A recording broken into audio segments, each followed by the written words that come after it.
மரணம் வரைக்கும் உங்க வாழ்க்கையில ஒண்ண மட்டும் மறந்துடாதீங்க. நீங்க யாருக்காக ரொம்ப நேசிக்கிறீங்களோ கண்டிப்பா அவங்க உங்களை ரொம்ப வருத்தப்படுத்துவாங்க.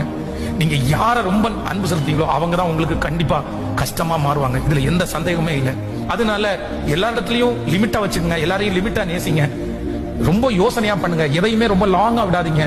ஓவரா போகாதீங்க. போனீங்கன்னா நீங்க தான் பாதிக்கப்படுவீங்க. இந்த ஞானமெல்லாம் உங்களுக்கு வரட்டும். இந்த அறிவெல்லாம் உங்களுக்கு வரட்டும். தப்பு அப்படின்னு தெரிஞ்சிருச்சு அந்த இடத்தை விட்டு ஓடுறதுக்கு ஏதாவது ஒரு முயற்சி எடுங்க.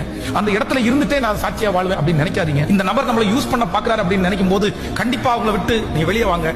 உங்களுக்கு கொடுக்கிற நம்பிக்கை, உங்களுக்கு கொடுக்கிற ஹோப் எல்லாமே உங்களை பார்த்துதான் அப்படின்றத நீங்க புரிஞ்சுக்குங்க. சோ ரொம்ப உங்க சாட்சியை கெடுத்துக்காதீங்க. ரொம்ப ஒரு மனுஷனையோ ஒரு மனுஷி மேலேயோ அட்டாச்சா இருக்காதீங்க. உங்க டைம்ல நிறைய டைம் யாரோ ஒரு நபருக்காக நீங்க ஸ்பெண்ட் பண்ணிடாதீங்க. இது எல்லாமே உங்களுக்கு ஒரு நாள் பாதிப்பா வந்து நின்று இருக்கும். சோ கொஞ்சம் ஞானமா, கொஞ்சம் அறிவா என்ன பண்ணலாம், என்ன செய்யலாம். மிஸ்டேக் வராதுன்னு சொல்லல. சில டைம்ல நம்முடைய டெம்ப்டேஷன், நம்முடைய உடம்பு, நம்முடைய சரீரம், நம்முடைய கண்ணு, நம்ம ஓவரா ஹோலியா வந்து அப்படியே இருந்துட முடியும்னு சொல்லல.